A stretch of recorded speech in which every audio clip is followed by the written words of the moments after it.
नमस्कार दोस्तों, मैं राहुल आप सभी का मंथन में स्वागत करता हूं। आज के इस सेशन में हम लोग घटना चक्र जीएस दृष्टि की साइंस बुक के बायोलॉजी पार्ट को कवर करने वाले हैं। अब चूंकि दोस्तों हुआ क्या है कि आने वाली आगामी 70वीं बीपीएससी एग्जाम में अब केवल 30 दिन ही शेष बचे हुए हैं। अगर काउंट कर ले आने जाने के दिनों को हम लोग काट ले तो यहाँ पर ध्यान रखना है हमें कि इन बचे हुए दिनों में हमें कम से कम समय में अधिक से अधिक रिवीजन करने का प्रयास करना चाहिए ताकि हम लोग प्रीलिम्स को क्वालिफाई कर पाए। और इसी उद्देश्य से प्रेरित होकर के मैंने जीएस घटना दृष्टि के इस सेशन को लेकर के आप लोगों के सामने उपस्थित हुआ हूँ। अब चूंकि हम लोग काफी समय से अपनी तैयारियों में लगे हुए हैं तो अब बचे हुए इन कम समय के अंतर्गत हम लोग अधिक से अधिक रिवीजन करने का प्रयास करेंगे। उल्लेखनीय तथ्य है यहाँ पर कि हमने यहाँ पर इस सेशन को छोटा रखने के प्रयास के कारण बायोलॉजी के इस पूरे सेक्शन को मैंने 7 अलग अलग भागों में विभाजित किया है, जिसका कि संपूर्ण सेशन आने वाले 4 से 5 दिनों में आप लोगों के लिए मैं उपलब्ध करवा दूंगा।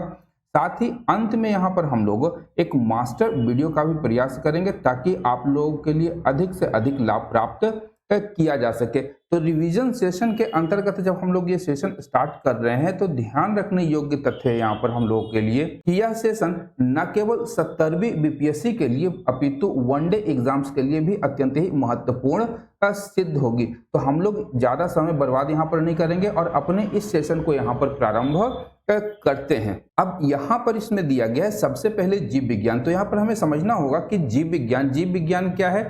तो जीव विज्ञान की जो शब्द की उत्पत्ति हुई है इसे अगर हम लोग देखें तो इस शब्द का ही सर्वप्रथम उपयोग लैमार्क और ट्रेविरेनस के द्वारा किया गया है। ये बराबर प्रश्न पूछा भी जाता है कि जीव विज्ञान शब्द का सर्वप्रथम उपयोग किसने किया है। तो जीव विज्ञानी थे लैमार्क और ट्रेविरेनस, इनके द्वारा इस शब्द का प्रयोग किया गया है। और जीव विज्ञान का अगर हम लोग अर्थ समझें तो इसका अर्थ होता है आपका बायोस और लोगोस। जीव विज्ञान बायोस और लोगोस को मिलाकर के बना है, जिसमें बायोस का अर्थ होता है जीवन और लोगोस का अर्थ होता है अध्ययन। इसीलिए हम लोग परिभाषा देखते हैं जीव विज्ञान की तो इसमें बताया गया है समस्त जीवधारियों का अध्ययन करने वाला विज्ञान, यानी वह विज्ञान जिसके अंतर्गत हम लोग समस्त जीवधारियों का अध्ययन करते हैं उसे जीव विज्ञान की संज्ञा दी जाती है। यदि हम लोग जीव विज्ञान के पिता की बात करते हैं तो ग्रीक दार्शनिक थे अरस्तु जो थे, इन्हें जीव विज्ञान के पिता के तौर पर हम लोग जानते हैं। प्राचीन यूनान के ये महान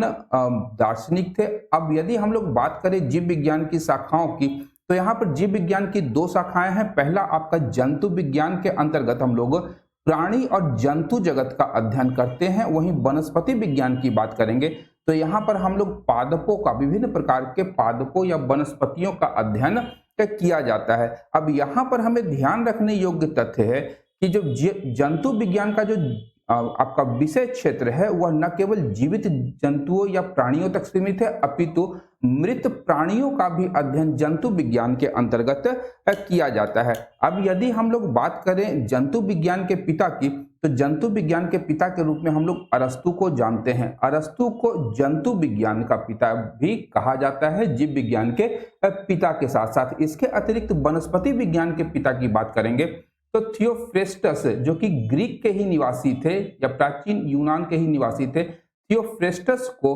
वनस्पति विज्ञान का पिता कहा जाता है। ये ध्यान में हमें रखना है। अब बात करेंगे जीव विज्ञान के अंतर्गत जैव विकास की तो इसके अंतर्गत विभिन्न विद्वानों और विशेषज्ञों के द्वारा अलग अलग सिद्धांत प्रतिपादित किए गए हैं, जिसे हम लोग जैव विकास संबंधी सिद्धांत के रूप में हम लोग जानते हैं। और जब हम लोग जैव विकास की बात करते हैं तो सबसे पहले हमारा नाम आता है चार्ल्स डार्विन का।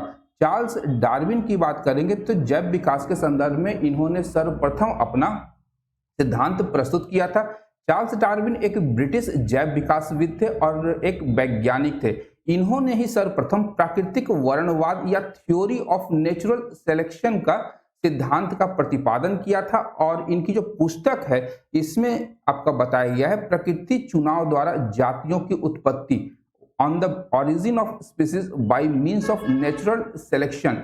यह जो पुस्तक है यह चार्ल्स डार्विन की पुस्तक है, जिसमें इन्होंने अपना प्रसिद्ध प्राकृतिक वर्णवाद या थ्योरी ऑफ नेचुरल सिलेक्शन सिद्धांत का प्रतिपादन किया है। अब इस सिद्धांत की यदि हम लोग बात करेंगे तो यहाँ पर हमें ध्यान देना होगा कि इस सिद्धांत में कहा गया है कि जीवों में प्रचुर संतानोत्पत्ति की क्षमता होती है, यानी कि प्रत्येक जीव अधिक से अधिक मात्रा में संतान की उत्पत्ति करना चाहता है या अपने जैसे जीवों की उत्पत्ति करना चाहता है, जिसके परिणाम स्वरूप जीवन संघर्ष प्रारंभ होता है और यही जीवन संघर्ष जो है प्राकृतिक वर्णवाद में जाकर के समाहित हो जाता है और विभिन्नताएं और इनकी वंशगति का भी इस सिद्धांत में बताया गया है। साथ ही साथ जो भी योग्य होगा, अब जब संघर्ष प्रारंभ होगा तो ध्यान रखिएगा कि कुश्ती यदि हम लोग देखते हैं तो मेडल उसी को प्राप्त होता है जो कि बेहतर होता है, योग्य होता है, योग्य को ही मेडल प्रदान किया जाता है। तो जो योग्य होगा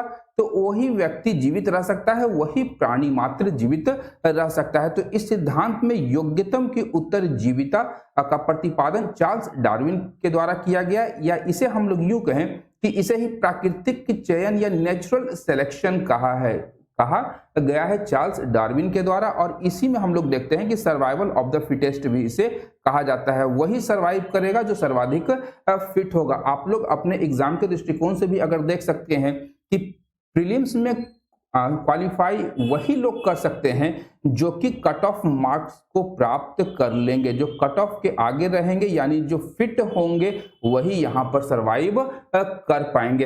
अब बात करें दूसरे सिद्धांत की जिसे हम लोग लैमार्क बाद के नाम से जानते हैं, और ये फ्रांसीसी जीव वैज्ञानिक थे जीन बैप्टिस्ट डी लैमार्क, जिन्होंने सर्वप्रथम बायोलॉजी शब्द का उपयोग किया था। लैमार्क के द्वारा दिए गए जैव विकास संबंधी जो सिद्धांत है उसे हम लोग लैमार्कवाद या उपार्जित लक्षणों की वंशगति का सिद्धांत के रूप में जानते हैं। लैमार्क ने अपने सिद्धांत का प्रतिपादन अपनी पुस्तक फिलॉसफी जूलॉजिक में 1809 ईस्वी में प्रतिपादित किया था। इनकी पुस्तक 1809 में लिखी गई थी। अब इन्होंने अपने सिद्धांत के लिए दिया कि उपार्जित लक्षणों की वंशगति का सिद्धांत में इन्होंने बताया है कि जिराफ की गर्दन का लंबा होना, यानी इन्होंने कहा कि जिस अंग का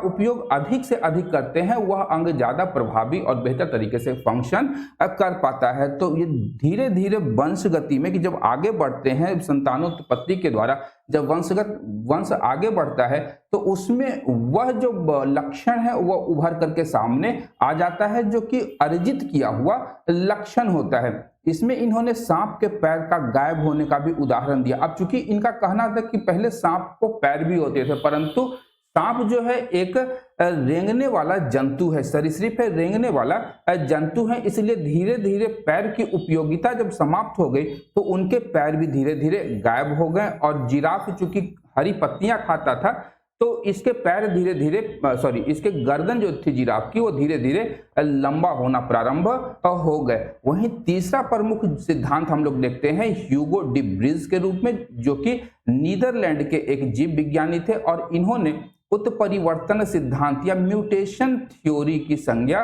दी थी। और इसमें प्रयोग की वस्तु है सांध्य प्रीमरोज है इनका प्रयोग की वस्तु, और आइनोथेरा लैमार्कियाना इसे कहा गया है। इसका कारण इन्होंने दिया है कि गुणसूत्र और जीन की संख्या अथवा उसकी संरचना में परिवर्तन के कारण किसी भी जीव में परिवर्तन संभव हो सकता है। और चूंकि हम लोग जानते हैं यही गुणसूत्र एक जीव में एक पीढ़ी से दूसरी पीढ़ी में जो भी हमारे गुण होंगे या जो भी हमारे आनुवांशिक कैरेक्टरिस्टिक्स होंगे उसे आगे ले जाती है। तो ये जैव विकास के सिद्धांत को आप लोग ध्यान में रखेंगे। अब बात करते हैं जीव विज्ञान की प्रमुख शाखाओं की। तो यहाँ से भी प्रश्न अक्सर पूछे जाते हैं, जैसे आप लोगों से पूछ लिया जाएगा हर्पेटोलॉजी। तो हर्पेटोलॉजी के अंतर्गत हम लोग उभयचर या सरीसृपों का अध्ययन करते हैं। जूलॉजी के अंतर्गत जंतुओं का अध्ययन किया जाता है। वहीं बॉटनी के अंतर्गत विभिन्न प्रकार के पादपों और उनके क्रियाकलापों का अध्ययन किया जाता है। पैडोलॉजी के अंतर्गत हम लोग मृदा का अध्ययन करते हैं। ये ध्यान रखिएगा, बराबर अक्सर ये सब प्रश्न पूछे जाते हैं विभिन्न प्रतियोगी परीक्षाओं में। वहीं बात करें जेरेंटोलॉजी की, तो जेरेंटोलॉजी के अंतर्गत मनुष्य की वृद्धावस्था के संबंध में अध्ययन किया जाता है। ऑस्टियोलॉजी की बात करेंगे तो इसके अंतर्गत अस्थियों का अध्ययन किया जाता है। या ध्यान रखिएगा ऑस्टियोलॉजी आपका हड्डियों का अध्ययन है। डर्मेटोलॉजी के अंतर्गत हम लोग त्वचा का अध्ययन करते हैं और त्वचा में आई किसी भी प्रकार की विकृति या किसी भी प्रकार की यदि बीमारी से हम लोग ग्रसित होते हैं त्वचा के संबंध में, तो एक डर्मेटोलॉजिस्ट से जाकर के ही हम लोग भेंट करते हैं। वहीं ट्रोपोलॉजी की बात करेंगे तो विभिन्न प्रकार की पोषण विधियों का अध्ययन हम लोग ट्रोपोलॉजी के अंतर्गत करते हैं। अब ये प्रमुख शाखाओं के पश्चात यदि हम लोग जीवधारियों के प्रमुख लक्षणों की बात करते हैं तो यहाँ पर ध्यान देने योग्य तथ्य है कि जो एक जीव होगा वह उसमें संवेदनशीलता होगी और अनुकूलनशीलता होगी। अब हम लोग क्या है, एक जीव हैं, तो जब हम लोग एक जीव हैं तो यहाँ ध्यान रखिएगा ठंड और गर्मी के मौसम में हम लोग अपने आप को स्वयं को अनुकूलित कर लेते हैं। इसके अतिरिक्त उत्सर्जन होगा, वृद्धि होगी, प्रजनन होगा, पोषण होगा, श्वसन होगा, उपापचय होगा, कोशिका संरचना होगी, जीव द्रव्य होगा और जीवन चक्र होगा। ये सभी के सभी जीवधारियों के एक प्रमुख लक्षण है। तो जब हम लोग खाना पीना खाएंगे तो उत्सर्जन तो कुछ करेंगे ही करेंगे, ये हमें ध्यान में रखना होगा। अब बात करें जंतु और वनस्पतियों में अंतर की, तो यहाँ पर हमें ध्यान रखना होगा कि कोशिका भित्ति, पादप और जंतुओं में जो प्रमुख अंतर है, ये 3 चीजों से आप लोग ध्यान में रखिएगा कि पादप जो होते हैं अपना खाना स्वयं बनाते हैं और इनमें पर्णहरित होता है जो कि पादपों के द्वारा भोजन बनाने में सहायक होता है, पर्णहरित। और कोशिका भित्ति होती है, पादप में कोशिका भित्ति होती है, लेकिन ये तीनों चीज जंतुओं में अनुपस्थित होते हैं या उपस्थित नहीं रहते हैं। अब यहाँ पर ध्यान रखने योग्य तथ्य है कि जो पादपों की कोशिका भित्ति होती है ये सेलुलोज की बनी होती है। हम लोग आगे इसके बारे में विस्तार पूर्वक देखेंगे, ये ध्यान रखिएगा। सेलुलोज की बनी होती है कोशिका भित्ति जो कि जंतुओं में अनुपस्थित होती है। वहीं हम लोग सेंट्रोसोम या तारक काय की बात करेंगे तो तारक काय जो कि कोशिका में मिलने वाला एक प्रमुख उपांग या अंग है, ये आपका पादप में नहीं होता है लेकिन जंतुओं में उपस्थित होता है। इन्हें आप लोग ध्यान में रखेंगे अंतर के रूप में। अब बात करें यदि मानव के जैव विकास की, तो यहाँ पर ध्यान रखने योग्य तथ्य है कि किसी भी जीव का जो विकास यदि हम लोग बात करें तो ध्यान रखिएगा कि पहले निम्न कोटि के सरल जीवों से ही सभी का विकास हुआ है और इन्हीं निम्न कोटि के जीवों में जब क्रमिक परिवर्तन हुआ तो वो अधिक विकसित और जटिल जीवों के रूप में आगे विकसित होते गए। जिस प्रकार हम लोग मानव के इवोल्यूशन को देखते हैं तो ये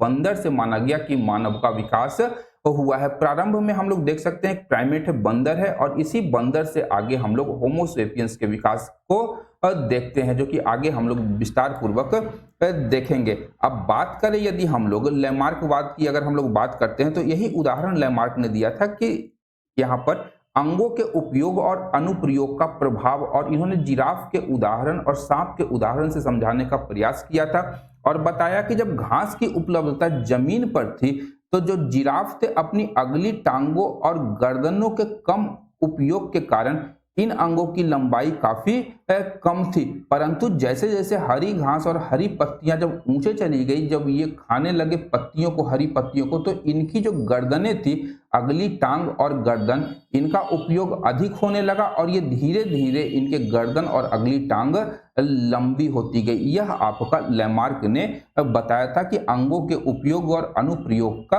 प्रभाव किस प्रकार से हुआ है। अब बात करें पृथ्वी की उत्पत्ति की, तो पृथ्वी की उत्पत्ति यदि हम लोग देखते हैं तो यहाँ पर ध्यान रखिएगा कि अनुमानतः माना गया है वैज्ञानिकों के द्वारा कि 46 अरब वर्ष पूर्व पृथ्वी की उत्पत्ति हुई है और इसके संबंध में बहुत सारे सिद्धांत और परिकल्पनाएं प्रदान की गई है। कोई भी स्वयं में सही नहीं कर सकते हैं, ये ध्यान रखिएगा। सभी में कहीं ना कहीं कुछ ना कुछ समस्याएं आप लोग को प्राप्त हो जाएगी। अब एक सिद्धांत है आपका स्वतः उत्पादन या आजीवात जीवोत्पत्ति मत। तो यहाँ पर ध्यान रखना है कि इसके जनक थे थेल्स, एनेक्सिमेंडर, प्लेटो और अरस्तु। इन सभी ने पृथ्वी की उत्पत्ति के संबंध में स्वतः उत्पादन या आजीवात जीवोत्पत्ति मत का प्रतिपादन किया था और इस सिद्धांत में बताया गया है कि निर्जीव पदार्थ से सजीव की उत्पत्ति हुई है। वहीं हम लोग विशिष्ट सृष्टिवाद की बात करते हैं तो यहाँ पर ध्यान रखना है हमें कि इसके जनक थे आर्कबिशप उसर और फादर अस्थोरेज। इन्होंने बताया कि ईश्वर जैसी अलौकिक शक्ति के द्वारा इसकी उत्पत्ति हुई है। वहीं ब्रह्मांडवाद की बात करेंगे तो इसके जो समर्थक हैं या जनक हैं वह है रिचर्ड प्रेयर, हेमरोज और एर्डिनियस। इनके अनुसार जीवन अमर है। इन्होंने बताया है कि जीवन अमर है, न इसे नष्ट किया जा सकता है, न इसकी उत्पत्ति की जा सकती है। इसके अतिरिक्त प्रलयवाद और आकस्मिक अकार्बनिक उत्पत्तिवाद का एक मत दिया गया जो कि क्यूवियर के द्वारा दिया गया था, और इन्होंने अपने सिद्धांत में प्रलय या क्रांति की बात कही है। वहीं भौतिकवाद या पदार्थवाद में एआई ओपेरिन ने जीवन की उत्पत्ति अपनी पुस्तक में इस सिद्धांत का प्रतिपादन किया है, भौतिकवाद या पदार्थवाद की, और इसमें इन्होंने प्रतिपादित किया है कि रासायनिक उद्विकास के फलस्वरूप ही पृथ्वी पर जीवन की उत्पत्ति हुई है।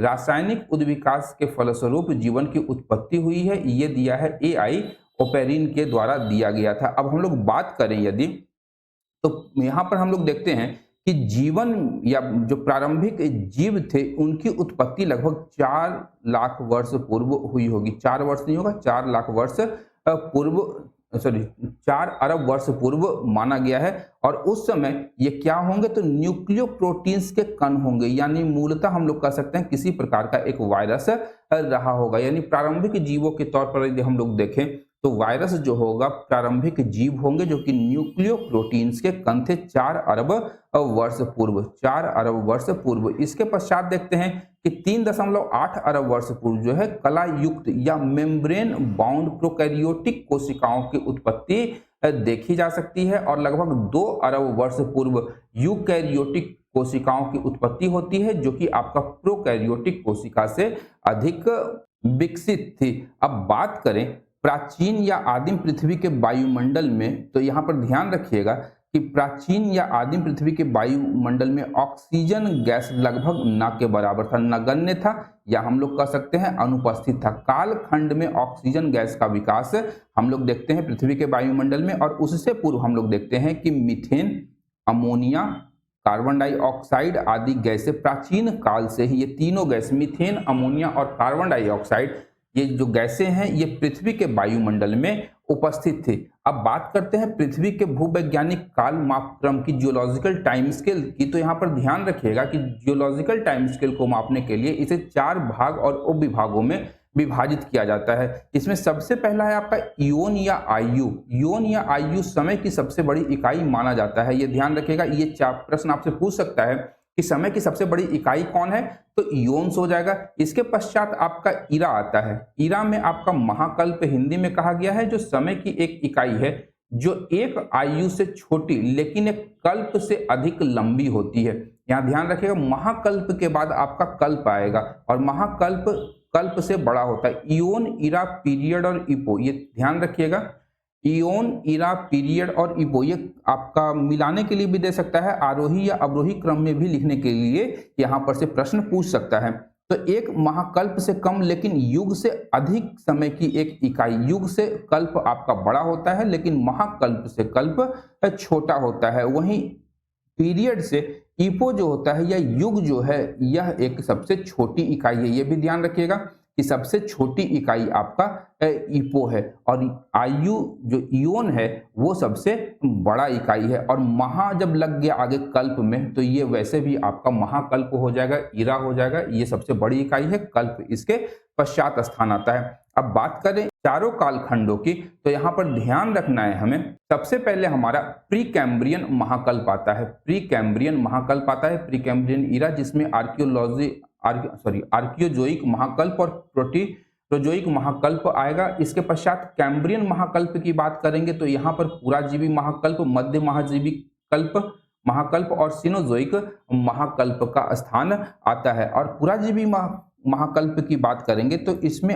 अलग अलग आपके कल्प आएंगे। पर्मियन कल्प, कार्बोनिफेरस कल्प। यहाँ पर ध्यान रखिएगा, कार्बोनिफेरस कल्प में ही सबसे पहली बार कार्बन की उत्पत्ति हुई थी। आगे इस सभी से संबंधित वन लाइनर फैक्ट्स जो है हम लोग आगे देखेंगे। इसके बाद आपका ऑर्डोविशियन, कैम्ब्रियन, सिल्यूरियन आदि का स्थान आता है। ये क्रम आप लोग ध्यान में रखिएगा। अगर क्रम से प्रश्न पूछ दिया तो Permian, Carboniferous, Devonian, Silurian, Ordovician और कैम्ब्रियन। मध्यजीवी महाकल्प की बात करेंगे जिसे मेसोजोइक इरा भी कहा जाता है, और इसी इरा में हम लोग देखते हैं कि सबसे पहली बार डायनासोर की उत्पत्ति हुई थी, या सरीसृपों का युग भी इसे कहा जाता है। क्रिटेशियस में आपका समाप्त हो गया था। जुरासिक काल में डायनासोर की उत्पत्ति हम लोग देखते हैं। डायनासोर आपका जुरासिक कल्प में था और ट्रियासिक कल्प, ये 3 कल्प ध्यान रखिएगा आपका मध्यजीवी कल्प का। और सबसे अंत में आप हम लोग देखेंगे तो सेनोजोइक कल्प, इसके 2 भाग हैं, एक है तृतीय कल्प टर्शियरी और क्वाटरनरी। ये 2 कल्प सेनोजोइक महाकल्प के अंतर्गत आते हैं। तृतीय कल्प के अंतर्गत प्लायोसिन, मायोसिन, ओलिगोसिन, इयोसिन और प्लियोसिन। यहाँ पर ध्यान रखिएगा कि तृतीय कल्प के दौरान ही हम लोग हिमालय पर्वत की उत्पत्ति को देखते हैं। हिमालय पर्वत की जो उत्पत्ति हुई थी ये आपका तृतीय कल्प की घटना है, ये ध्यान रखना है। और चतुर्थ कल्प में प्लिस्टोसिन और अंतिम में आपका वर्तमान में जो चल रहा है ये होलोसिन कल्प है। होलोसिन का कालखंड अभी चल रहा है। अब यहाँ पर आपसे युगों का सही कालक्रम या सबसे पुराने से सबसे नए में प्रश्न पूछा जा सकता है।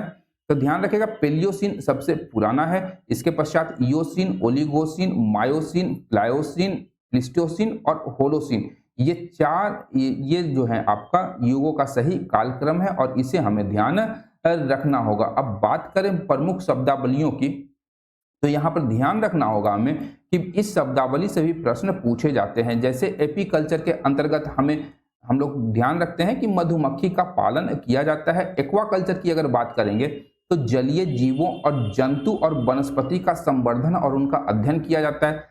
पीसी कल्चर के अंतर्गत हम लोग मछलियों या मत्स्यों का अध्ययन करते हैं, मत्स्य पालन का अध्ययन करते हैं। सेरीकल्चर के अंतर्गत रेशम का अध्ययन किया जाता है। बायोनिक्स के अंतर्गत हम लोग जैविक जगत में होने वाले कार्य गुण पद्धति का अध्ययन करते हैं। सिल्वी कल्चर के अंतर्गत वन और उसके संवर्धन से संबंधित जो भी अध्ययन वगैरह किया जाता है वो सिल्वी कल्चर में हो जाएगा। फ्लोरिकल्चर के अंतर्गत फूलों की खेती या पुष्प कृषि की जाती है। फ्लोर या ध्यान रखिएगा फ्लोर या फ्लावर से इसे याद करने का आप लोग प्रयास करेंगे। फ्लोरिकल्चर फूलों का अध्ययन या फ्लावर का अध्ययन। ओलेरी कल्चर के अंतर्गत मूलतः अगर हम लोग देखें ओलेरी कल्चर तो सब्जियों की कृषि की जाती है, सब्जियों की कृषि की जाती है ओलेरी कल्चर के अंतर्गत। हॉर्टिकल्चर के अंतर्गत याद रखिएगा इसके अंतर्गत आपका बागवानी किया जाता है, बागवानी किया जाता है जिसमें फूल, फल, आपका सब्जी और मसालों की कृषि साथ में की जाती है। फलों के अध्ययन को हम लोग पोमोलॉजी कहते हैं, वहीं अंगूर की खेती को विटिकल्चर और शहतूत की कृषि को मोरिकल्चर कहा जाता है।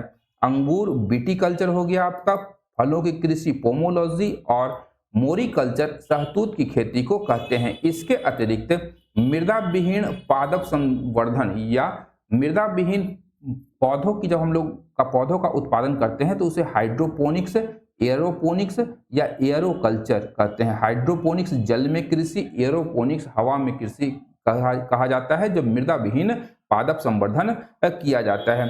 जब जीव विज्ञान का विकास हो रहा था तो उसकी वर्गीकी या टैक्सोनोमी की भी बात की जा रही थी। और टैक्सोनोमी की जब हम लोग बात करेंगे तो किस प्रकार से इसे विभिन्न भागों में विभाजित करेंगे उसकी बात की गई। नामकरण किस प्रकार से करेंगे, विभाजन हम लोग जीव जंतुओं या पादपों का किस प्रकार से करेंगे।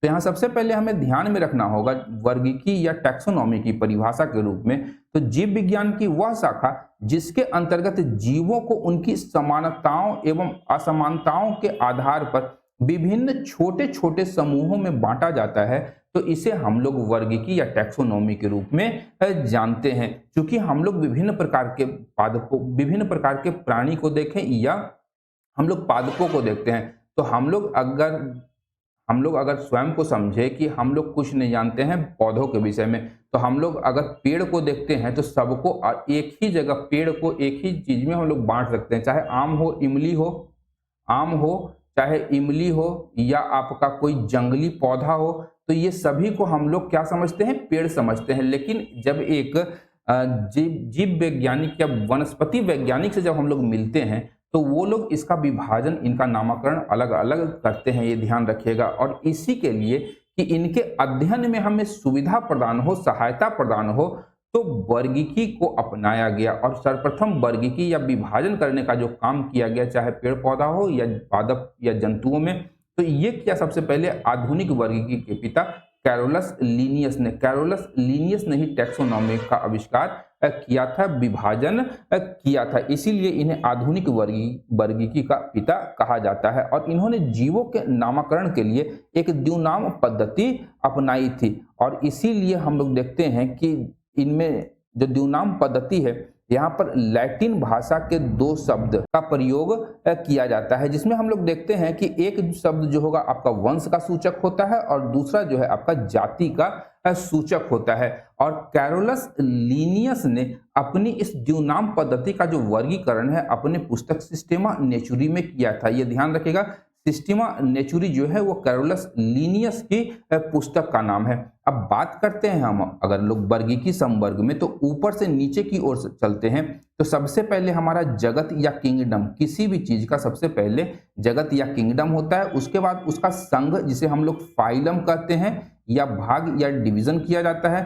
फाइलम के पश्चात उस फाइलम का एक वर्ग, अलग अलग वर्ग या क्लास होगा। उसके बाद उनका गण या ऑर्डर होगा, फिर एक कुल या फैमिली होगी, और फिर वंश, और अंतिम में एक जाति होती है। ये क्रम आप लोग ध्यान में रखिएगा। ये क्रम अत्यंत ही महत्वपूर्ण आप लोगों के लिए हो सकता है। ये आपसे पूछ सकता है कि ऊपर से नीचे तक हम किस प्रकार से विभाजित कर सकते हैं, या सबसे बड़ा इनमें से क्या है। किंगडम है, फाइलम है, वर्ग है, ऑर्डर है, कुल है, या वंश है, या जाति है। सबसे बड़ा या सबसे छोटा देकर के भी प्रश्न पूछा जाता है। तो सबसे बड़ा आपका किसी भी पादप या जंतु का किंगडम होता है, और सबसे छोटा उसकी स्पीसीज या जाति होती है। बीच में सारा लोग आ जाता है। अब हम लोग मनुष्य के हैं, तो मनुष्य का वैज्ञानिक नाम यदि हम लोग देखें तो इसे होमो सेपियंस कहते हैं।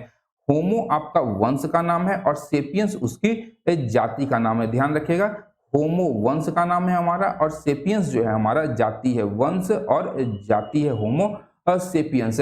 अब यहाँ पर यदि हम लोग देखें, आधुनिक मनुष्य के हाल के पूर्वज, चूंकि वन लाइनर फैक्ट्स हैं इसीलिए ये याद रखने में भी हम लोगों को आसानी होगी यहाँ पे। तो यहाँ पर ध्यान रखिएगा कि आधुनिक मनुष्य के हाल का पूर्वज हम लोग किसे मानते हैं, तो क्रो-मैग्नन मानव को माना जाता है। क्रो-मैग्नन को आधुनिक मनुष्य का सबसे नजदीकी पूर्वज माना गया है। आर्कियोपेटेरिक्स, उड़ने वाला डायनासोर जो था, उड़ने वाला डायनासोर था आर्कियोपेटेरिक्स, या जुरासिक युग का सबसे प्राचीनतम पक्षी है। ये ध्यान रखिएगा, सबसे प्राचीनतम पक्षी है आर्कियोपेटेरिक्स, और ये उड़ने वाले डायनासोर थे।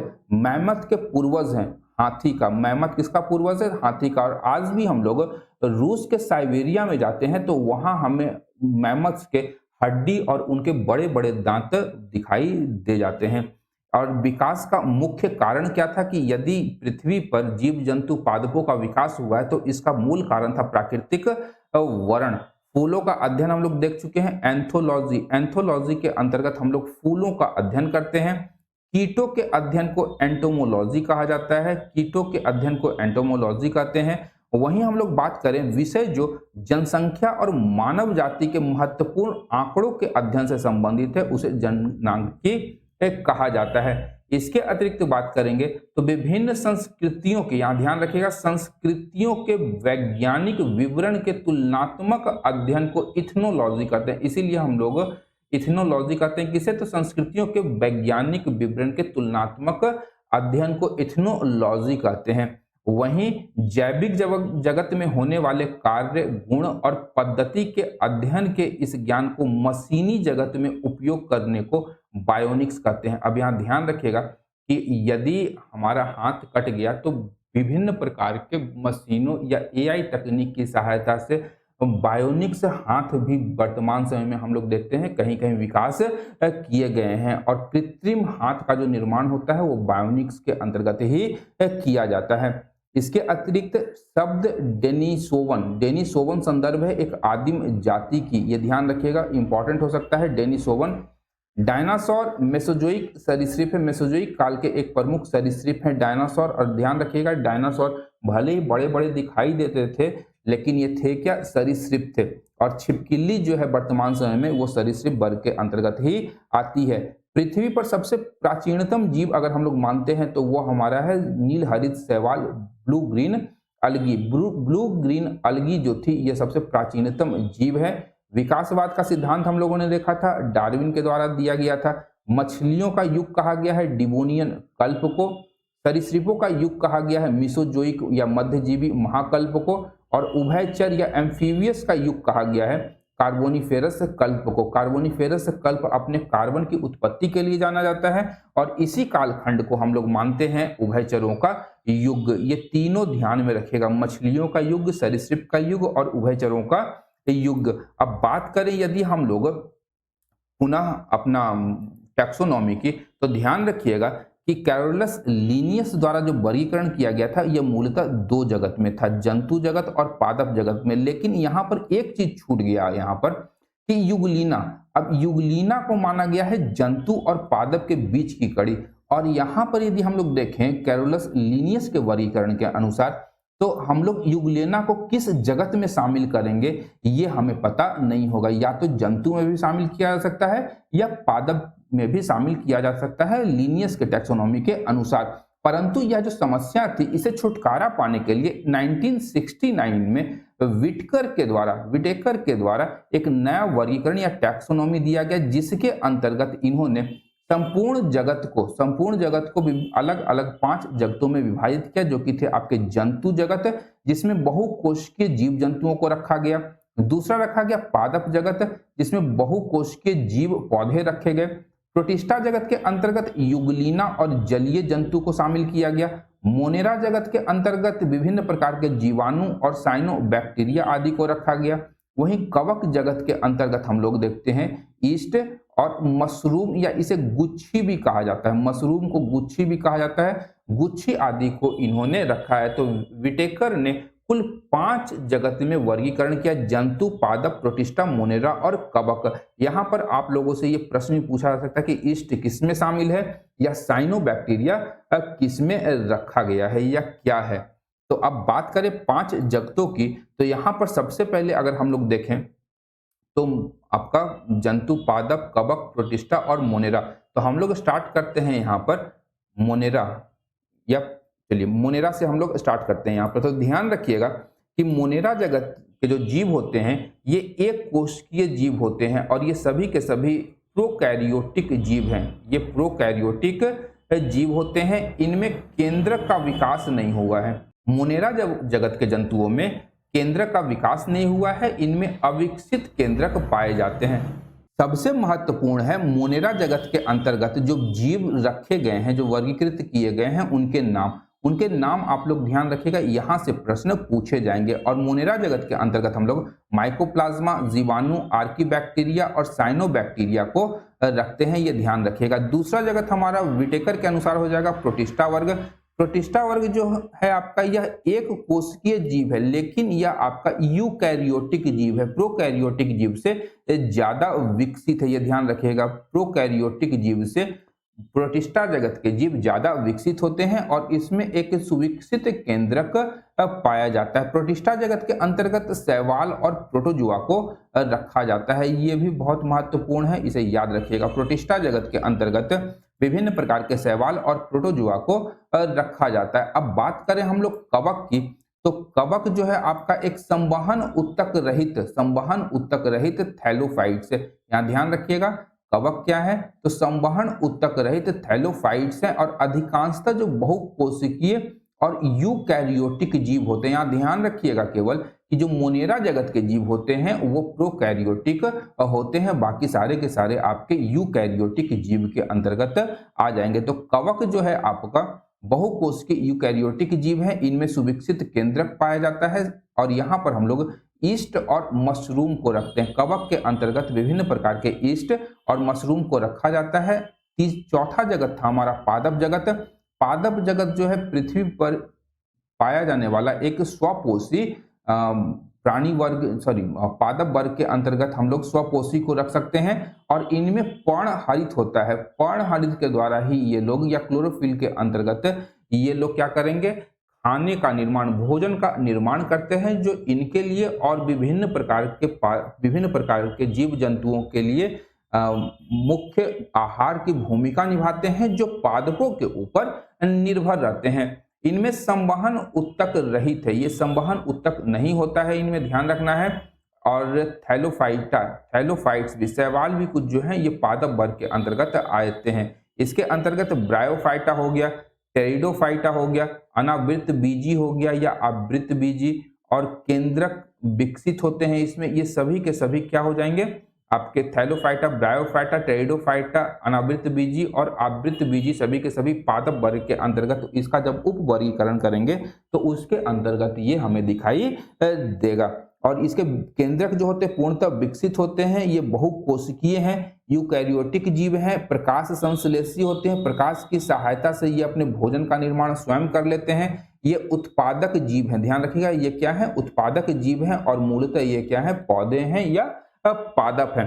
अब बात करेंगे जंतुओं की, तो जंतु बहुकोशिकीय होते हैं, परपोषी होते हैं, यूकैरियोटिक, और सभी उपभोक्ता जीव जंतु, सभी उपभोक्ता जो जीव हैं ये जंतु की श्रेणी में आते हैं। इनमें एक सुविकसित केंद्रक होता है। कशेरुकी या मेरुदंड का विकास इसमें है, यानी रीढ़ की हड्डी, मेरुदंड, रीढ़ की हड्डी जो है इनमें सुविकसित होती है। चाहे मनुष्यों की बात करें तो हमारे पीछे में एक रीढ़ की हड्डी होती है, उसे कशेरुकी कहते हैं। इसीलिए मनुष्य क्या है, एक कशेरुकी प्राणी है। और इसमें हम लोग अकशेरुकी जीवों को भी रखते हैं जंतु वर्ग के अंतर्गत। और अकशेरुकी में यदि हम लोग देखें तो इसमें मेरुदंड का विकास नहीं हुआ रहता है। अब आगे हम लोग इस संपूर्ण वर्गीकरण के अंतर्गत पूरा डिटेल्ड वे में यहाँ हम लोग आगे देखेंगे। तो सबसे पहले हम लोग मोनेरा जगत की बात करते हैं, तो माइकोप्लाज्मा इसमें सबसे पहले नंबर पर आता है। और यहाँ ध्यान रखिएगा कि स्वतंत्र जीवन यापन करने वाला सूक्ष्मतम जीव जो है माइकोप्लाज्मा है। इसे हम लोग प्लूरोनिमोनिया सदृश जीव, प्लूरोनिमोनिया लाइक ऑर्गेनिज्म या पीपीएलओ के रूप में भी जानते हैं, या इसे हम लोग कहते हैं प्लूरोनिमोनिया सदृश जीव भी आपका माइकोप्लाज्मा को कहा जाता है। इनमें कोशिका भित्ति नहीं होती है और ये स्वयं ही विकास करते हैं और स्वयं से ही प्रजनन करने में ये सक्षम होते हैं। इसके पश्चात हमारा आता है साइनोबैक्टीरिया, और साइनोबैक्टीरिया जो है यह प्रकाश संश्लेषी या स्वपोषी होते हैं, प्रकाश संश्लेषी या स्वपोषी होते हैं। इसे हम लोग नील हरित शैवाल के रूप में भी जानते हैं, और जिसमें नॉस्टॉक और एनाबीना प्रमुख है। नॉस्टॉक और एनाबीना प्रमुख नील हरित शैवाल है, ये ध्यान रखिएगा। ये भोजन अपना स्वयं से बनाते हैं। अब जीवाणु की बात करेंगे तो यह एक सरल एक कोशिकीय आद्य या प्राचीनतम जीव है जो सभी जगह उपलब्ध है, सर्वव्यापी है, सभी जगह उपलब्ध है। इसके दो प्रकार हैं, एक होता है परपोषी, एक होता है स्वपोषी। स्वपोषी अपना भोजन स्वयं से बनाएगा और परपोषी जो है वो दूसरों के ऊपर निर्भर रहता है।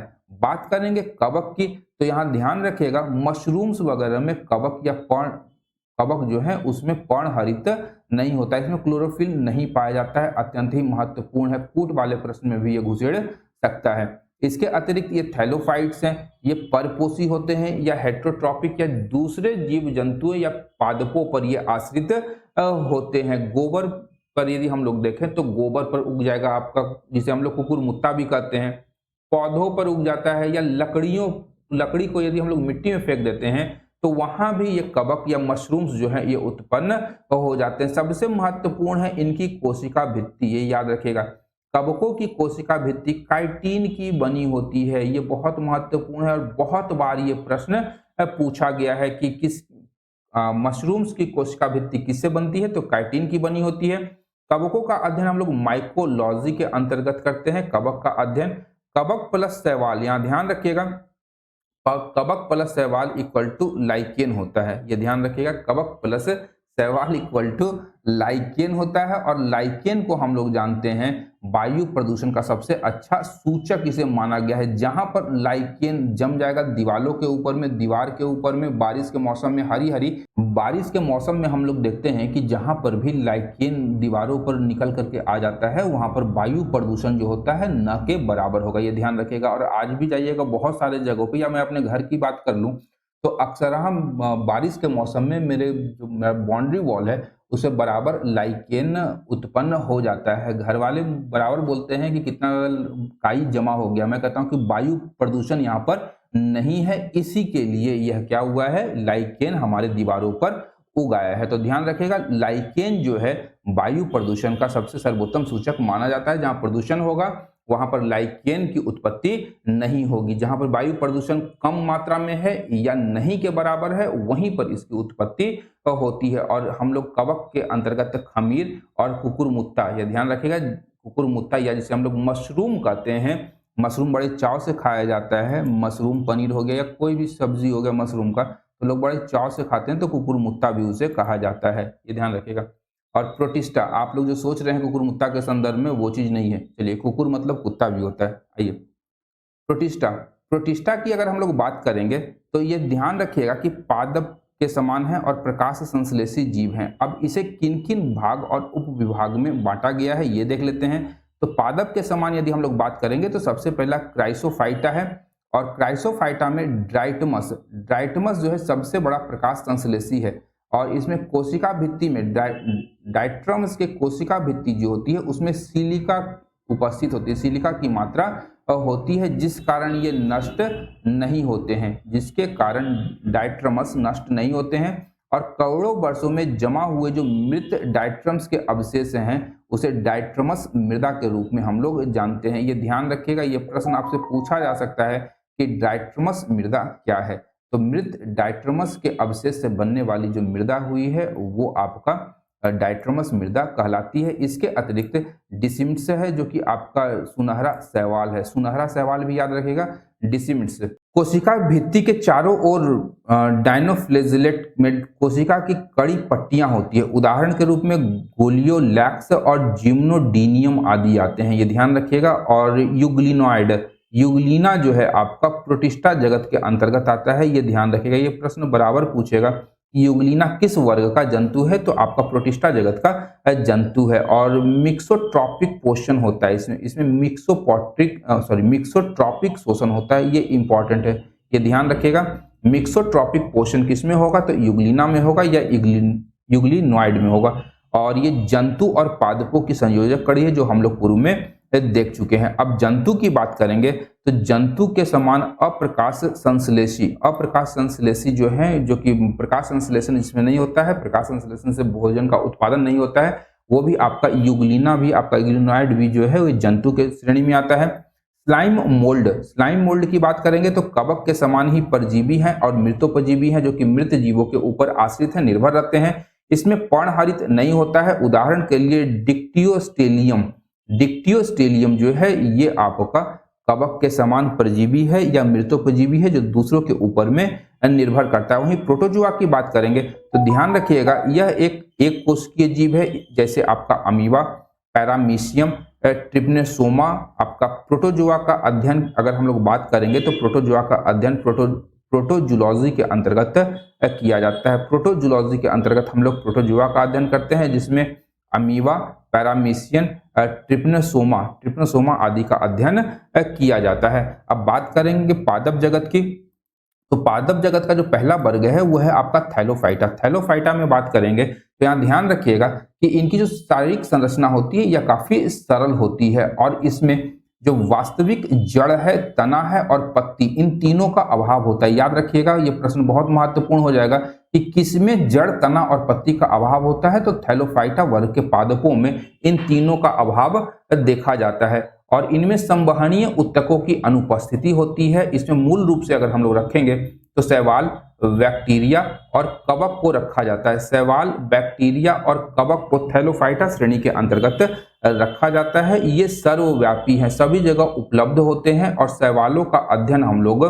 एल्गोलॉजी या फाइकोलॉजी के अंतर्गत करते हैं, ये ध्यान रखिएगा। ये प्रश्न बराबर पूछा जाता है। शैवाल इंग्लिश में अलगी कहते हैं, अलगी, इसीलिए हम लोग शैवालों के अध्ययन को एल्गोलॉजी कहते हैं या फाइकोलॉजी भी इसे कहा जाता है। और थैलोफाइटा वर्ग का एक उदाहरण अगर हम लोग देखें तो अस्पाइरोगाइरा एक प्रमुख उदाहरण है जो कि थैलोफाइटा वर्ग के अंतर्गत आता है। अब बात करें ब्रायोफाइटा की, तो ब्रायोफाइटा मूलतः ये जल और स्थल, यानी जल और स्थल दोनों पर निवास करने वाले जीव हैं। इसे अन्य रूप में अगर हम लोग देखें तो वनस्पति जगत का एम्फीबिया वर्ग भी इसे कहा जाता है। ये बहुत ही महत्वपूर्ण है। आपसे प्रश्न पूछेगा कि वनस्पति जगत का एम्फीबिया वर्ग किसे कहा जाता है, और ऑप्शन में आपको दिखाई दे देगा थैलोफाइटा, ब्रायोफाइटा, टेरिडोफाइटा और जिम्नोस्पर्म। तो ब्रायोफाइटा को वनस्पति जगत का एम्फीबिया वर्ग कहा जाता है। इनमें भी संवहनीय ऊतकों की अनुपस्थिति होती है। और यहाँ ध्यान रखिएगा, भारतीय ब्रायोफाइटा विज्ञान के जनक के रूप में हम लोग प्रोफेसर एस.आर. कश्यप को जानते हैं। Professor SR. कश्यप को भारतीय ब्रायोफाइटा विज्ञान का जनक कहा जाता है। ब्रायोफाइटा में मूल रूप से अगर हम लोग रखेंगे तो मॉस, लीवरबर्ट, मार्केंसिया, ये दोनों नाम याद रखिएगा। मॉस और लीवरबर्ट मार्केंसिया जो है ब्रायोफाइटा के अंतर्गत आता है और ये दोनों जो हैं जल और स्थल पर समान रूप से रहते हैं। तीसरा है टेरिडोफाइटा। टेरिडोफाइटा में संवहन ऊतक उपस्थित होता है और इसे हम लोग बॉटनिकल स्नेक्स या वानस्पतिक सर्प के रूप में जानते हैं। प्रश्न यहाँ से भी पूछ सकता है कि वानस्पतिक सर्प के रूप में किसे जानते हैं, किस वर्ग के पादपों को जानते हैं, तो टेरिडोफाइटा वर्ग के जानते हैं। इसमें हम लोग मूल रूप से फर्न, हॉर्सटेल और मार्सिलिया वर्ग के पादपों को रखते हैं। फर्न, हॉर्सटेल और मार्सिलिया जो हैं ये सभी के सभी टेरिडोफाइटा वर्ग के अंतर्गत आते हैं। जिम्नोस्पर्म की बात करेंगे तो ध्यान रखिएगा, जिम्नोस्पर्म आपका लैटिन शब्द है। जिम्नो का अर्थ होता है नग्न या नंगा और स्पर्म का होता है बीज।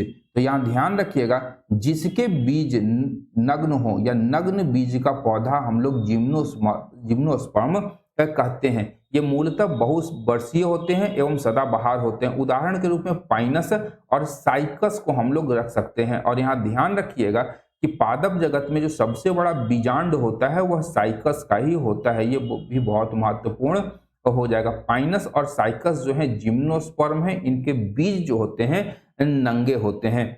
और एंजियोस्पर्म की बात करेंगे तो ध्यान रखिएगा, एंजियो का आशय होता है ढका हुआ और स्पर्मा का अर्थ है बीज। तो जिनका बीज जो है ढका हुआ होता है तो वो आपका एंजियोस्पर्म के अंतर्गत आता है। यानी हम लोग कह सकते हैं कि वैसे पौधे जिनके बीज फलों के अंदर ढके हुए होते हैं उन्हें हम लोग एंजियोस्पर्म के रूप में जानते हैं। इसे हम लोग पुष्पीय पादप के रूप में भी कह सकते हैं।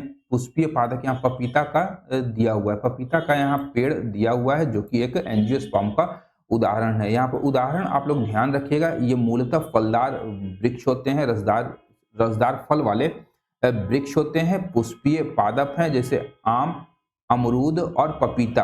आम, अमरूद और पपीता ये सभी के सभी एंजियोस्पर्म हैं जिनके बीज इनके फलों के अंदर पाए जाते हैं। अब पादपों के भेद की अगर हम लोग बात करें तो ध्यान रखिएगा कि क्रिप्टोगेम और फेनेरोगेम ये दो वर्ग होते हैं। क्रिप्टोगेम और फेनेरोगेम। क्रिप्टोगेम के अंतर्गत अप्रत्यक्ष जननांग होता है, बीज उत्पन्न करने में ये अक्षम होते हैं। जैसे हम लोग थैलोफाइटा देखते हैं, थैलोफाइटा, ब्रायोफाइटा और टेरिडोफाइटा, इन तीनों को क्रिप्टोगेम के अंतर्गत रखा जाता है। वहीं फेनेरोगेम की बात करेंगे, इनमें पूर्ण रूप से विकसित हुए जननांग होते हैं जो कि बीज उत्पन्न करने में सक्षम होते हैं, जिसमें हम लोग जिम्नोस्पर्म और एंजियोस्पर्म को रखते हैं जो कि पादप के दो भेद होते हैं। और पादप जगत की वर्गीकरण की यदि हम लोग बात करें तो यहाँ ध्यान रखिएगा कि पादप जगत का जो वर्गीकरण है इसमें विभेदित पादप शरीर है और दूसरा है बिना विभेदित वाले पादप शरीर। विभेदित पादप शरीर की बात करेंगे तो इनमें संवहन ऊतक नहीं होते हैं जैसे कि ब्रायोफाइटा, और संवहनी ऊतक जिसमें उपस्थित होता है इसे हम लोग दो भागों में पुनः विभाजित करते हैं। एक है आपका बीज रहित और दूसरा होता है बीज युक्त। तो बीज रहित वर्ग की अगर हम लोग बात करेंगे तो टेरिडोफाइटा बीज रहित है, संवहनी ऊतक होता है टेरिडोफाइटा में, लेकिन इसमें बीज उपलब्ध नहीं होता है। वहीं बीजयुक्त पादपों की बात करेंगे तो इसका विभाजन हम लोग द्विबीजपत्री और एक बीज पत्री के अंतर्गत करते हैं। द्विबीजपत्री जो कि जिसमें दो बीज पत्र वाले बीज होते हैं जैसे आपका चना, अरहर, मटर और सेब, ये सभी क्या है, दो बीज पत्र वाले बीज हैं। वहीं एक बीज पत्री की बात करेंगे तो इसमें एक बीज पत्र वाला बीज होता है जैसे धान, जौ और मक्का। ये उदाहरण आप लोग याद रखिएगा, एक बीज पत्री का और द्विबीज पत्री का। दलहन की बात कीजिएगा, ध्यान रखिएगा, द से दलहन, द से दलहन और द से द्विबीज पत्री। तो दलहन के जो भी उदाहरण आप लोगों के एग्जाम में ऑप्शंस में दिखाई देंगे वो आपका द्विबीज पत्री है, द्विबीज पत्री है, ध्यान रखिएगा। इसके अतिरिक्त सेब एक ध्यान रखिएगा, इसका बीज जो होता है द्विबीज पत्री होता है। एक बीज पत्री की बात करेंगे तो जो धान कुल का पौधा है जैसे धान, जौ और मक्का, ये सभी के सभी बीज जो होंगे एक बीज पत्री होते हैं।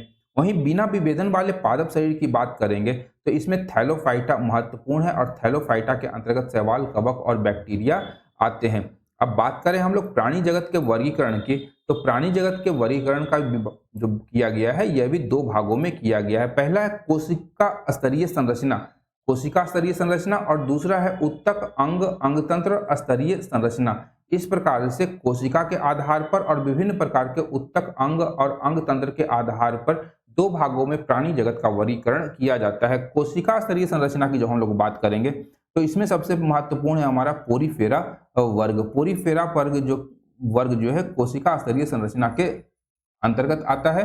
वहीं हम लोग बात करेंगे उत्तक अंग और अंगतंत्र स्तरीय संरचना की, तो इसमें तीन भागों का विभाजन होता है। एक है देह गुहाधारी, इसके बाद है कूट देह गुहाधारी, और फिर है बाह्य त्वचा एवं जठर त्वचा के बीच देह गुहा का अभाव। ये ध्यान रखिएगा। और देह गुहाधारी जो है इसका भी दो भागों में विभाजन किया जाता है। पहला है आपका मीसोडर्म कोशिका का विकास। मीसोडर्म कोशिका के विकास में ध्यान रखिएगा कि मीसोडर्म जो है आपका इस वर्ग के जंतुओं में एनेलिडा, मोलास्का वर्ग के और आर्थ्रोपोडा वर्ग के जंतुओं को रखा जाता है। ये सभी मीसोडर्म कोशिका का विकास इनमें देखा जाता है। वहीं अंतः स्तर की थैली से देह गुहा बनना, तो इसमें नोटोकॉर्ड युक्त होता है और नोटोकॉर्ड विहीन होता है। ध्यान रखिएगा, नोटोकॉर्ड युक्त और नोटोकॉर्ड विहीन, यानी आपका रीढ़ की हड्डी के साथ में और रीढ़ की हड्डी के बिना। तो इसमें ध्यान रखना है हमें, जो नोटोकॉर्ड होगा ये मेरुदंड के समान एक संरचना होती है, और जिसमें नोटोकॉर्ड जो कि मेरुदंड के समान की संरचना है जिसमें उपस्थित होती है उसमें हम लोग कॉर्डेटा वर्ग को रखते हैं, और जिसमें नोटोकॉर्ड उपस्थित नहीं होता है उसमें इकाइनोडर्मेटा रखते हैं। ये हमारा स्टारफिश है। ध्यान रखिएगा, ये स्टारफिश है जो कि इकाइनोडर्मेटा वर्ग का एक प्रमुख जंतु है। अब यहाँ पर सबसे पहले हम लोग कार्डेटा वर्ग में अगर विभाजन करते हैं तो ध्यान रखना है हमें कि कार्डेटा वर्ग में आपका लार्वा में अवशेषी नोटोकॉर्ड उपस्थित रहता है, जिसमें प्रोटोकार्डेटा हम लोग कहते हैं। लार्वा में अवशेषी नोटोकॉर्ड उपस्थित रहता है, जिसका प्रमुख उदाहरण हम लोग प्रोटोकार्डेटा के रूप में रख सकते हैं। वहीं नोटोकॉर्ड की जगह मेरुदंड जिसमें पाया जाता है उसे हम लोग कशेरुकी वर्ग के जंतु कहते हैं, वर्टेब्रेट कहते हैं। जैसे आपका उदाहरण हो जाएगा साइक्लोस्टोमेटा, मत्स्य वर्ग के जंतु। इसमें हम लोग मछली खाते हैं तो बीच में बहुत सारी कांटे कांटे जैसी संरचना होती है, तो ये आपका मेरुदंड हो गया इनका। उभयचर मेढक देख लें, सरीसृप देख लें, पक्षी देख लें, और विभिन्न प्रकार के स्तनपायी देख लें, इवन मनुष्य, यहाँ तक कि मनुष्य में भी क्या पाया जाता है, तो आपका मेरुदंड पाया जाता है। यहाँ गैंडा का चित्र आप लोगों के लिए दिया गया है। अब यहाँ पर हम लोग अगर आगे बढ़ते हैं तो यहाँ पर ध्यान रखिएगा, एक और छूट गया था, एक और कोई छूटा था अगुए।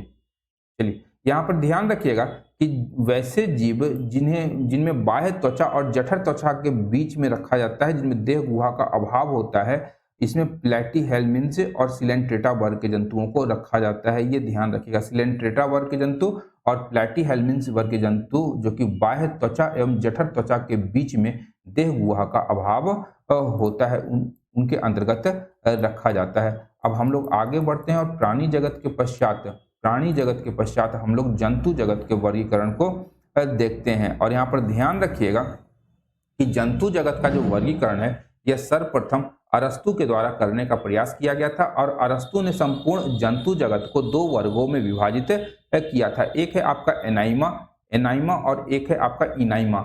एनाइमा के अंतर्गत लाल रुधिरकण, एनाइमा वर्ग के अंतर्गत जो जंतु थे उनमें लाल रुधिरकण नहीं होते थे, आरबीसी का अभाव था। और इनाइमा में आरबीसी उपस्थित था। अब यहाँ ध्यान रखिएगा कि जिन जंतुओं में आरबीसी उपस्थित था उनका पुनः दो वर्गों में उप विभाजन किया गया। एक आपका जरायुज विविपोरस और दूसरा अंडयुज ओविपोरस। तो यहाँ पर जरायुज की बात करेंगे तो ध्यान रखिएगा, वैसे जंतु जो बच्चे देते थे उन्हें अरस्तु ने जरायुज के अंतर्गत रखा है, विविपोरस के अंतर्गत रखा है। इसका उदाहरण है स्तनधारी जंतु, और जितने भी स्तनधारी जंतु हैं जैसे पशु, मनुष्य और अन्य प्रकार के स्तनी आदि को विविपोरस के अंतर्गत रखा गया है। वहीं अंडयुज की बात करेंगे तो ओविपोरस या अंडा देने वाले जंतुओं के अंतर्गत रखा गया है। अब अंडा देने वाले जंतु कौन कौन से हो सकते हैं, तो मत्स्य है, उभयचर है, सरीसृप है और पक्षी है, इसे अंडयुज के अंतर्गत रखा गया है। अब वर्टिब्रेटा उपसंघ की अगर हम लोग बात करेंगे तो यहाँ पर ध्यान रखिएगा, यहाँ से प्रश्न बहुत सारा पूछता है आप लोग से। अब यहाँ पर सबसे पहले हम लोग अगर देखें तो साइक्लोस्टोमेटा, साइक्लोस्टोमेटा वर्टिब्रेटा संघ का एक प्रमुख उपसंघ है। तो यहाँ पर ध्यान रखिए, उपसंघ का जंतु है तो यहाँ ध्यान रखिएगा इनमें जबड़ा नहीं होता है, जबड़ा नहीं होता है, लेकिन ये कशेरुकी है, आपका कशेरुकी जंतु है, यानी मेरुदंड अब पाया जाता है। ईल के आकार का शरीर होता है, ईल देखे होंगे आप लोगों ने, तो ईल के आकार का शरीर होता है, सल्क रहित होता है, इसमें सल्क नहीं होता है, त्वचा चिकनी होती है। लैम्प्रे और हैग मछली इसका प्रमुख उदाहरण है। लैम्प्रे और हैग मछली साइक्लोस्टोमेटा वर्ग के अंतर्गत आते हैं। वहीं सरीसृपों की बात करेंगे तो ध्यान रखिएगा ये मूलतः आपका सांप वर्ग से हो गया, सांप हो गया, सरीसृप वर्ग से छिपकली हो गया, छिपकली प्रजाति या छिपकली की जितनी भी प्रजातियां हैं वो सभी के सभी कहां से आ जाएगा, तो सरीसृप के अंतर्गत आ जाएगा। इसके अतिरिक्त कछुआ और मगरमच्छ, कछुआ, मगरमच्छ, सांप और छिपकली, ये उदाहरण आप लोग याद रखिएगा और उदाहरण से आप लोगों से प्रश्न पूछे जाते हैं। यहाँ ये असमतापी होते हैं, शल्क युक्त होते हैं, इनका हृदय जो होता है ये त्रिकक्षीय हृदय होता है, ये ध्यान रखिएगा, इनका हृदय त्रिकक्षीय होता है। अपवाद याद रखिएगा, मगरमच्छ, मगरमच्छ का जो हृदय होता है अपने संघ उपसंघ के अतिरिक्त इनका जो हृदय है वह चार कक्षीय हृदय होता है, ये याद रखिएगा। आपसे प्रश्न पूछा भी जा सकता है कि निम्नलिखित में से किसका हृदय चार कक्षीय होता है, कछुआ, सांप, छिपकली और मगरमच्छ, ये ऑप्शन आपको दिखाई दे जाएंगे। और सरीसृप वर्ग में ध्यान रखना है कि त्रिकक्षीय हृदय होता है। सांप के दांत मैक्सिलरी दंत कहलाते हैं, वहीं सर्प ग्रंथि जो होती है स्लेबरी ग्रंथि, स्लेबरी ग्रंथि कहलाती है, ध्यान रखिएगा। सांप के दांत मैक्सिलरी दंत, मैक्सिलरी दंत और सर्प ग्रंथि सलेबरी ग्रंथि कहलाती है। और बाह्य कर्ण जो होता है सरीसृपों में, बाह्य कर्ण अनुपस्थित होते हैं। इसके परिणाम स्वरूप ये ध्वनि को, भूमिगत ध्वनि तरंगों को त्वचा द्वारा ग्रहण करते हैं, ध्यान रखिएगा। भूमिगत ध्वनि तरंगों के माध्यम से ये त्वचा से ध्वनि को, अपने ध्वनि को सुनते हैं, त्वचा के माध्यम से ध्वनि को ग्रहण करते हैं। यदि आप जमीन पे चल रहे हैं तो सांप को उसकी आहट, जब कंपन होता है, चलने से जो कंपन उत्पन्न हुआ, उसी कंपन को सुन करके ये अनुभव करते हैं। अब बात करें मत्स्य वर्ग की तो इसमें सल्क युक्त त्वचा होती है। रेहू मछली मार्केट में देख लीजिएगा तो इसमें सल्क युक्त त्वचा होती है। ये असमतापी है, दो कक्ष होता है हृदयों में, एक आलिंद और एक निलय। ये अंडा देते हैं। ट्यूना, रेहू, अश्वमीन, जिसे हम लोग हिप्पोकैम्पस कहते हैं, हिप्पोकैम्पस कहते हैं, ध्यान रखिएगा। अश्वमीन, अश्वमीन इसका हो जाएगा आपका घोड़ा मछली, नहीं, इसका हिंदी में कुछ नाम है, अश्वमीन का नाम है। अगर ध्यान में आ गया तो मैं आगे आप लोगों को, दरियाई घोड़ा, दरियाई घोड़ा, सोचिए, दरियाई घोड़ा, दरिया में निवास करने वाला घोड़ा, ये ध्यान रखिएगा। हिप्पोकैम्पस बहुत लंबा चौड़ा तगड़ा एक जानवर होता है, जनरली नदी, तालाब आदि, नदियों आदि में निवास ये करता है। पक्षी जो है आपका समतापी है। इनमें हृदय जो होता है चार कक्षीय होता है, दो आलिंद और दो निलय, और ये परों से ढका शरीर होता है इसका। विभिन्न प्रकार के इनका जो शरीर होता है यह पंखों से ढका होता है। जितने ही प्रकार के मोर, गोरैया, चिड़िया, चुनमुन, मैना, तोता, बगल में स्कॉर्पियो भी है, ये सब जानवर नहीं है लेकिन जानवर की तरह व्यवहार करते हैं। न जाने क्यों इतना ज्यादा हॉकिंग ये लोग करते रहते हैं हमेशा, जबकि सड़क हमेशा खाली यहाँ पर मिल जाती है इन लोगों को, फिर भी आगे बढ़ने के लिए जबरदस्त तरीके से हॉर्न बजाते रहते हैं। मतलब इन लोगों से ज्यादा असभ्य प्रजाति, मनुष्यों से ज्यादा असभ्य कोई नहीं है, और विशेष करके वो जो कि हमेशा हॉर्न मारते हैं, उनसे ज्यादा असभ्य कोई नहीं है संपूर्ण पृथ्वी पर। चलिए, उभयचर, उभयचरों की बात करेंगे तो इसमें श्लेष्म ग्रंथियां युक्त एक त्वचा होती है। हृदय जो होता है त्रिकक्षीय होता है, ध्यान रखिएगा। हृदय कैसा होता है? त्रिकक्षीय होता है। सरीसृपों के समान इनका भी हृदय आपका त्रिकक्षीय मिल जाएगा, दो आलिंद और एक निलय में विभाजित होता है। फेफड़ा और एक वृक्क भी होता है। जल और स्थल यानी उभयचर, ये दोनों जगह निवास करने में सक्षम है, असमतापी है। उदाहरण है आपका मेढक और टोड। मेढक और टोड आपका उभयचर श्रेणी के अंतर्गत आता है। स्तनपायी की बात करेंगे तो ये समतापी होते हैं, चार कक्षीय हृदय होता है, इनमें दुग्ध ग्रंथियां पाई जाती हैं, अपने बच्चों को दूध पिलाते हैं, ये शिशुओं को जन्म देते हैं। चूहा, मनुष्य और चमगादड़। चूहा, मनुष्य और चमगादड़। चमगादड़ हमेशा प्रश्न पूछा जाता है, ये ध्यान रखना है आप लोगों को कि चमगादड़ एक स्तनपायी जंतु है जो बच्चे जन्म देती है। अब बात करेंगे उपसंग वर्टिब्रेटा की, तो इसका डिवीजन जो किया गया है ये अनेस्थोस्टोमेटा और नैथोस्टोमेटा, यानी जबड़ों की उपस्थिति के आधार पर वर्टिब्रेटा संघ को दो भागों में विभाजित किया जाता है, एक अनेथोस्टोमेटा और दूसरा आपका नैथोस्टोमेटा। अब अनेथोस्टोमेटा जो है इसके अंतर्गत ही साइक्लोस्टोमेटा को रखा जाता है और नैथोस्टोमेटा के अंतर्गत पीसीज यानी मूलतः जो मत्स्य होते हैं उनको रखा जाता है। इनमें पंख उपस्थित होते हैं और टेट्रापोड या चतुष्पद या पाद उपस्थित होते हैं। पीसीज वर्ग के अंतर्गत कांड्रिकथिज और ऑस्टिकथिज, साथ में टेट्रोपोडा के अंतर्गत एम्फीबिया उभयचर जिसे हम लोग कहते हैं, रेप्टिलिया सरीसृप, एवीज या एवस पक्षी और मैमेलिया। ये ध्यान रखिएगा, मनुष्य जो है वर्टिब्रेटा के नैथोस्टोमेटा के टेट्रापॉड का एक जंतु है। ध्यान रखिएगा, टेट्रापॉड के ही मैमेलिया वर्ग का जंतु है। वर्टिब्रेटा के नैथोस्टोमेटा के टेट्रापोडा का मैमेलिया वर्ग का जंतु क्या है? मनुष्य है, जो कि स्तनपायी है। अब आइए कार्डेटा या रज्जुकी और नॉन कार्डेटा अरज्जुकी की तुलना दोनों में देख लेते हैं, जिसमें कार्डेटा उपस्थित होता है और जिसमें कार्डेटा अनुपस्थित होता है। तो कार्डेटा वर्ग की अगर हम लोग बात करेंगे तो यहाँ ध्यान रखिएगा, कार्डेटा वर्ग में पृष्ठ रज्जु या इसे हम लोग नोटो कार्ड कहते हैं, नोनो कार्ड नहीं होगा, नोटो कार्ड होगा, नोटो कार्ड होगा, नोटो कार्ड उपस्थित रहता है। और नॉन कार्डेटा वर्ग में ये पृष्ठ रज्जु या नोटो कार्ड अनुपस्थित होता है। इनमें केंद्रीय तंत्रिका तंत्र के रूप में पृष्ठीय, खोखला एवं एकल होता है। ध्यान रखिएगा, कार्डेटा वर्ग के जो जंतु होंगे उनमें केंद्रीय तंत्रिका तंत्र पृष्ठीय होगा, खोखला होगा और एकल होगा। इनमें क्लोम छिद्र उपस्थित होगा, हृदय अधर भाग में होगा, निचले भाग में। एक गुदा पश्चपुक्ष उपस्थित रहता है, एक गुदा और पश्चपुक्ष उपस्थित रहता है। इसे हम लोग आगे देखेंगे, ध्यान रखिएगा। पश्चपुक्ष वगैरह जो है, केंद्रीय तंत्रिका तंत्र अधर तल में होता है, ठोस होता है और दोहरा होता है। क्लोम छिद्र अनुपस्थित होता है नॉन कार्डेटा वर्ग में। और हृदय जो होता है ये पृष्ठीय भाग में होता है यदि उपस्थित है हृदय तो, और गुदा पश्चपुक्ष अनुपस्थित होता है, ये ध्यान रखिएगा। अब बात करें जंतु जगत के प्रमुख संघों की, तो यहाँ पर हम लोगों को मूल रूप से उदाहरणों को देख करके चलना होगा।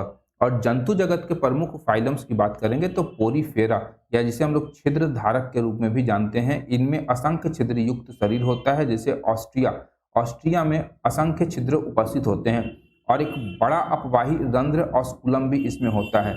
शरीर में स्पंज गुहा होती है, इसीलिए इसको अन्य नाम स्पंज के रूप में भी हम लोग जानते हैं। ये ध्यान रखिएगा, पोरीफेरा वर्ग को हम लोग स्पंज के नाम से भी जानते हैं। और पोरीफेरा वर्ग के अंतर्गत साइकॉन और स्पॉन्जिला को हम लोग मूल रूप से रख सकते हैं। ये दोनों उदाहरण आप लोग ध्यान में रखिएगा। वहीं आपका सिलेंट्रेटा या निडेरिया वर्ग है, यह एक जलीय जंतु है और इसके शरीर में जठर वाहिनी गुहा होती है और भोजन पकड़ने के लिए मुख के चारों ओर धागे जैसी एक संरचना पाई जाती है, जिसे टेंटिकल्स कहा जाता है। ध्यान रखिएगा, निडेरिया वर्ग के जंतुओं में भोजन को पकड़ने के लिए मुंह के चारों ओर धागे नुमा एक संरचना पाई जाती है, जिसे टेंटिकल्स कहा जाता है। और विशेष प्रकार की दंश कोशिकाएं या स्टिंगिंग सेल्स होते हैं, जिससे ये अपने शिकार में जहर बोलने या चुभो करके उसे ये मारते हैं या पकड़ते हैं।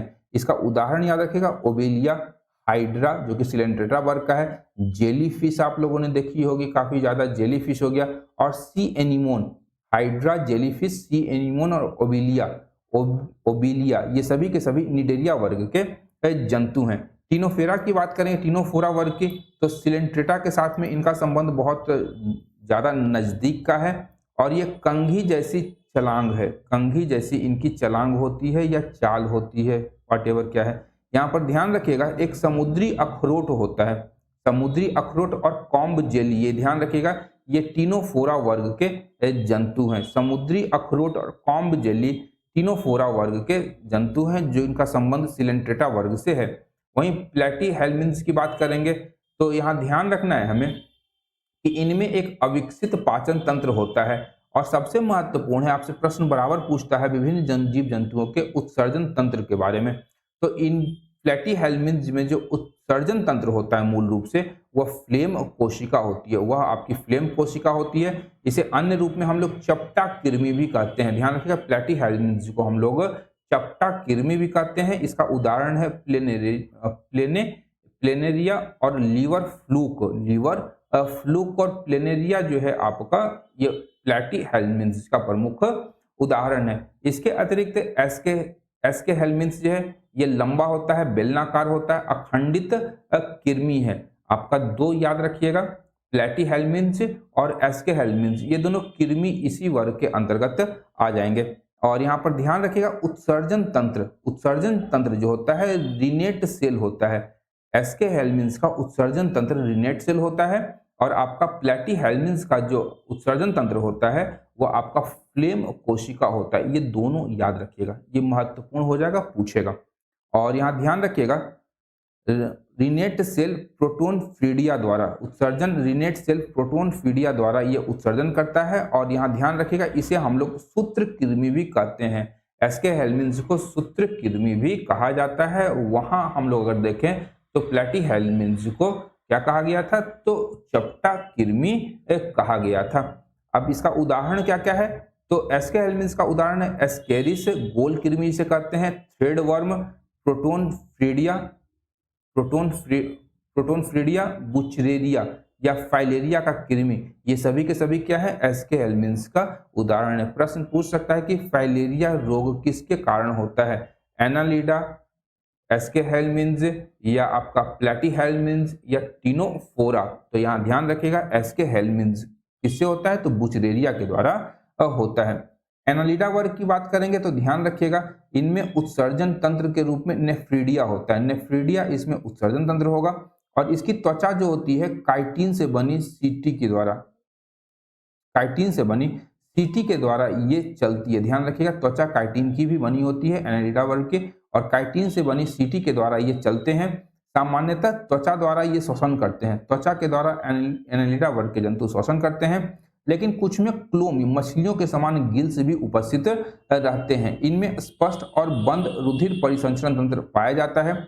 रुधिर इनका लाल होता है, परंतु आरबीसी लाल रुधिराणु का इनमें अभाव होता है और इनका जो हीमोग्लोबिन होता है वह प्लाज्मा में घुला होता है। ये याद रखिएगा, आपसे प्रश्न पूछा जा सकता है कि एनालिडा वर्ग के जंतु का प्लाज्मा हीमोग्लोबिन जो है कहाँ घुला रहता है, तो प्लाज्मा में घुला रहता है। उदाहरण हमेशा ध्यान रखिएगा, एनालिडा वर्ग के अंतर्गत हमारा केंचुआ जो कि किसानों का मित्र कहा जाता है, प्रकृति का हलवाहा भी इसे हम लोग कहते हैं। केंचुआ, जोंक और नेरिस, केंचुआ, जोंक और नेरिस जो हैं ये एनालिडा वर्ग के अंतर्गत आते हैं। ऑर्थोपोडा की बात करेंगे तो यहाँ ध्यान रखना है, ऑर्थोपोडा को जंतु जगत का सबसे बड़ा संघ माना जाता है। जंतु जगत का सबसे बड़ा संघ माना गया है ऑर्थोपोडा को, ये ध्यान रखना है आप लोगों को। और इसके अंतर्गत अगर हम लोग बात करेंगे तो यहाँ पर इनका जो शरीर होता है, ये सिर, वक्ष, उदर, खुला परिसंचरण तंत्र, रुधिर में प्राय घुली हीमोसाइनिन ये आदि में विभाजित होता है। इनका शरीर जो होता है वो सिर, वक्ष, उदर, गुहा आदि में विभाजित होता है। इनमें खुला परिसंचरण तंत्र होता है और इनके रुधिर या ब्लड में हीमोसाइनिन घुला हुआ होता है। और इनका जो उत्सर्जन तंत्र है वो मेलपीघी नलिकाएं होती हैं। ध्यान रखिएगा, मेलपीघी नलिकाओं के द्वारा ये ऑर्थोपोडा वर्ग के जंतु उत्सर्जन करते हैं। और इनमें ग्रीन ग्रंथि या ग्रीन ग्लैंड भी पाया जाता है। यहाँ ध्यान रखिएगा, जितने भी संधि युक्त पाद हैं ये सभी के सभी ऑर्थोपोडा वर्ग के अंतर्गत आएंगे। इसमें आपका झींगा मछली, तितली, मक्खी, मकड़ी, बिच्छू ये सभी के सभी ऑर्थोपोडा वर्ग के अंतर्गत आएंगे और ये आप लोगों को याद रखना अनिवार्य है। यहाँ से प्रश्न पूछा जाता है बराबर। केंचुआ, जोंक, नॉरिस एनालिडा वर्ग का और झींगा मछली, तितली, मक्खी, मकड़ी, बिच्छू आदि सभी के सभी ऑर्थोपोडा वर्ग के जंतु हैं। अब बात करें मोलास्का वर्ग की, तो यहाँ पर ध्यान रखिएगा, मोलास्का वर्ग के तो इनमें श्वसन जो होता है मूलतः गिल्स के माध्यम से होता है और ये टिनेडिया वर्ग का जंतु है। ये गिल्स या टिनेडिया वर्ग का जंतु है और भोजन को चबाने के लिए रेडुला नामक एक विशिष्ट अंग होता है। ये ध्यान रखिएगा, बहुत इंपॉर्टेंट है और आपको हमेशा दिखाई नहीं देगा। रेडुला नामक एक विशेष अंग होता है मोलास्का वर्ग के जंतुओं में। जैसे हम लोग देख रहे हैं यहाँ पर आपका घोंघा और ऑक्टोपस।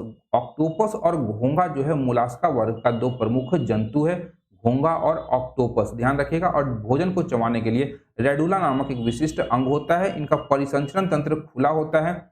उत्सर्जन तंत्र के रूप में यहाँ पर मेटानेफ्रीडिया का नाम याद रखिएगा। मेटानेफ्रीडिया जो है मोलास्का वर्ग के जंतुओं का प्रमुख उत्सर्जन अंग है। इनका शरीर कवच युक्त होता है और रंगहीन खून, इनका जो ब्लड होता है ये आपका रंगहीन होता है। इसका कारण क्या है? तो इनके शरीर में पाए जाने वाला जो हीमोसाइनिन है वह या तो नीला होगा या हरा होता है, जिसके कारण ब्लड इनका क्या हो जाता है, ब्लड इनका क्या हो जाएगा, तो रंगहीन हो जाएगा। उदाहरण हम लोग देख ही चुके हैं। अब आते हैं इकाइनोडर्मेटा में, जिसमें स्टारफिश महत्वपूर्ण इसका एक सदस्य है। यह मूल रूप से ये समुद्री जंतु होते हैं और इनमें स्पष्ट शीर्ष और मस्तिष्क का अभाव होता है। इसके अतिरिक्त यहाँ ध्यान रखिएगा कि इसमें पुनरुत्पादन की क्षमता होती है, रीजनरेशन की क्षमता इनमें इकाइनोडर्मेटा में पाई जाती है। और भोजन को चबाने के लिए इनके मुंह में एक विशेष ग्रंथि कह लें या उपकरण होता है, जिसे एरिस्टोटल की लालटेन कहा जाता है। ध्यान रखिएगा, ये सबसे महत्वपूर्ण है। एरिस्टोटल की लालटेन जो है इकाइनोडर्मेटा वर्ग के जंतुओं के मुंह में होती है, जो कि भोजन चबाने के काम में आती है। और इसका जो हम लोग देखते हैं समुद्री अर्चिन्स में भी ये चीज आप लोगों का उपस्थित हो जाएगा। अब यहाँ पर उदाहरण के रूप में हम लोग देखें तो एंटीडॉन, स्टारफिश और ब्रिटल स्टार, ये आपका स्टारफिश है। ब्रिटल स्टार, एंटीडॉन और स्टारफिश जो है इकाइनोडर्मेटा संघ के जंतु हैं। इसके अतिरिक्त तीसरा वर्ग हमारा हो जाएगा कार्डेटा वर्ग। कार्डेटा वर्ग में ध्यान रखना है हमें कि नोटोकॉर्ड एवं क्लोम छिद्र यहाँ पर उपस्थित होते हैं। इनमें पृष्ठ नालदार तंत्रिका रज्जु होती है और ग्रसनीय क्लोम दरारें उपस्थित होती हैं। और उदाहरण के लिए रूप में हम लोग देखेंगे तो जितने ही प्रकार के कशेरुकी या वर्टिब्रेटा हैं या जो भी जिसमें मेरुदंड उपस्थित होता है, सभी के सभी कार्डेटा वर्ग के अंतर्गत आते हैं। जैसे आपका मेढक हो गया और जितने ही प्रकार के पक्षी हैं, यहाँ फ्लेमिंगो को दर्शाया गया है, ये आपका फ्लेमिंगो पक्षी है। और यहाँ बात करेंगे स्तनधारियों की, तो स्तनधारियों की बात करेंगे तो ध्यान रखिएगा स्तनधारियों को 3 वर्गों में विभाजित किया जाता है। एक है प्रोटोथीरिया, दूसरा है मेटाथीरिया और तीसरा है यूथीरिया। प्रोटोथीरिया जो है ये मूलतः आपका अंडे देने वाले स्तनधारी वर्ग के जंतु हैं। और ध्यान रखिएगा स्तनधारियों का सबसे ज्यादा पुराना स्वरूप आपका प्रोटीथीरिया के अंतर्गत आता है, जो कि अंडे देते हैं। एक है आपका एकिडना और डकबिल प्लेटिपस। डकबिल प्लेटिपस और एकिडना जो है ये प्रोटीथीरिया वर्ग के जंतु हैं। मेटाथीरिया की बात करेंगे तो ये अपरिपक्व या अविकसित बच्चों को जन्म देते हैं। और यह जो बच्चे होते हैं, जो कंगारू हम लोग देखते हैं, मेटाथीरिया वर्ग के अंतर्गत आता है। और इसे हम लोग मर्सुपियल थैली कहते हैं। मर्सुपियल थैली में अपने अविकसित बच्चों को जन्म देते हैं और इसी थैली में ये बच्चे रहते हैं जब तक कि ये पूर्ण रूप से विकसित नहीं हो जाते हैं। उदाहरण के रूप में कंगारू का नाम ध्यान रखिएगा। और यूथीरिया वर्ग के अंतर्गत हम लोग देखते हैं तो आपका विकसित मानव जो कि पूर्ण रूप से बच्चों को जन्म देते हैं। जैसे हमारा आपका गाय, भैंस, कुत्ता वगैरह हो गया, तो ये सभी के सभी पूर्ण रूप से विकसित शिशुओं को जन्म देते हैं, जिनका विकास मां के गर्भ में ही हो जाता है। इसके पश्चात मछलियों के नाम से समानता रखने वाले कुछ जीव हैं, लेकिन वो विभिन्न अलग अलग जीव संघ के अंतर्गत आते हैं। जैसे आपका जेलीफिश हो गया। जेलीफिश आपका निडेरिया वर्ग का जंतु है, ध्यान रखिएगा, निडेरिया संघ का जंतु है। स्टारफिश जो है आपका इकाइनोडर्मेटा वर्ग का है। सिल्वर फिश आपका ऑर्थोपोडा वर्ग का है। क्रेफिश आपका ऑर्थोपोडा वर्ग का है। फिश है लेकिन इसका संघ जो है इन लोगों का अलग अलग है। कटल फिश की बात करेंगे तो ध्यान रखिएगा ये मोलास्का वर्ग का है। डेविल फिश की बात करेंगे तो मोलास्का वर्ग का है। हेग फिश की बात करेंगे तो कार्डेटा वर्ग का है। ये सभी अलग अलग वर्गों के रूप में इसे हम लोग जानते हैं। इसके अतिरिक्त अगर हम लोग देखें तो अलग अलग नामों वाली वास्तविक मछलियां भी हमें प्राप्त होती हैं। जैसे समुद्री घोड़ा मछली है, लेकिन हम लोग इसे जानते हैं, नाम है समुद्री घोड़ा, लेकिन ये है क्या, वास्तविक रूप से मछलियां हैं। फ्लाइंग फिश हो गया आपका, पाइप फिश हो गया, पैडल फिश, गोल्डन महासीर जो कि भारत में पाई जाती है, हिमाचल प्रदेश में। गोल्ड फिश हो गया, हम लोग हमेशा देखते हैं अपने घरों में, एक्वेरियम में देखते हैं गोल्ड फिश को। ग्लो फिश हो गया, कैट फिश हो गया और डॉग फिश, कैट फिश, ये सभी की सभी क्या है, वास्तविक मछलियां हैं। सरीसृपों से जुड़ी हुई महत्वपूर्ण तथ्यों की यदि हम लोग बात करें तो यहाँ पर ध्यान रखिएगा, एकमात्र सांप है जो घोंसला बनाता है वह है आपका किंग कोबरा। किंग कोबरा घोंसला बनाता है और यहाँ पर ध्यान रखिएगा इनके पैर नहीं होते हैं। वैसे सरीसृप जिनके पैर नहीं होते हैं वह है आपका सांप। विश्व की एकमात्र छिपकली जो जहरीली होती है ये गीला मॉन्स्टर है। गीला मॉन्स्टर को हम लोग हीलोडर्मा के रूप में भी जानते हैं। ये विश्व की एकमात्र जहरीली छिपकली है। संसार का सर्वाधिक जहरीला सांप होता है हाइड्रोफिश बेलचरी। संसार का सबसे जहरीला सांप है हाइड्रोफिश बेलचरी। यह एक समुद्री सांप है जो सबसे ज्यादा जहरीला होता है, चाहे आपका रसेल वाइपर हो या किंग कोबरा हो, इन सभी से यह ज्यादा जहरीला है।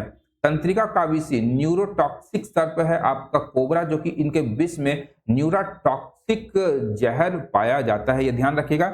रुधिर विषी या हेमोटॉक्सिक सर्प कौन है? तो वाइपर। वाइपर में आपका हेमियोटॉक्सिक जहर पाया जाता है। जमीन पर रहने वाला सबसे जहरीला सांप कौन सा है? तो इनलैंड ताइपन। इनलैंड ताइपन जमीन पर रहने वाला जहरीला सांप है, न कि किंग कोबरा।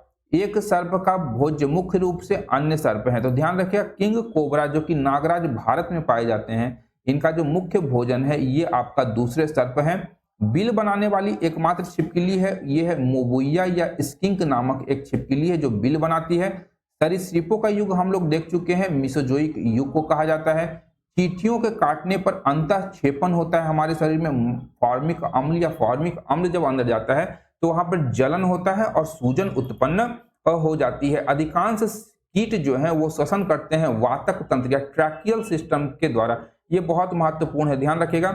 अधिकांश कीट जो है ये श्वसन करते हैं अपने ट्रैकियल सिस्टम के द्वारा, ये ध्यान रखना है। और इसके अतिरिक्त देखें तो पृथ्वी पर सबसे बड़ा पक्षी कौन है? शुतुरमुर्ग। सबसे छोटा पक्षी है हमिंग बर्ड। उड़ नहीं सकने वाला पक्षी है कीवी और एमू, ये न्यूजीलैंड में पाए जाते हैं जो उड़ नहीं सकते हैं। इसके अतिरिक्त अगर हम लोग देखेंगे तो शुतुरमुर्ग भी आपका उड़ नहीं सकता है, शुतुरमुर्ग भी नहीं उड़ता है। सबसे तेज उड़ने वाला पक्षी पेरेग्रीन फाल्कन है जो कि समुद्रों में निवास करता है या मछलियों को पकड़ करके खाता है समुद्रों में। पक्षियों का वाक्य यंत्र होता है आपका सिरिंक्स। पक्षियां जो होती हैं वो सिरिंक्स के माध्यम से ही बोलती हैं। और सबसे प्राचीन पक्षी है आर्कियोपटेरिक्स। जुरेसिक काल में उड़ने वाले डायनासोर थे आर्कियोपटेरिक्स। चार कक्षीय हृदय वाला सरीसृप हम लोग पहले देख चुके हैं, ये आपका मगरमच्छ होता है।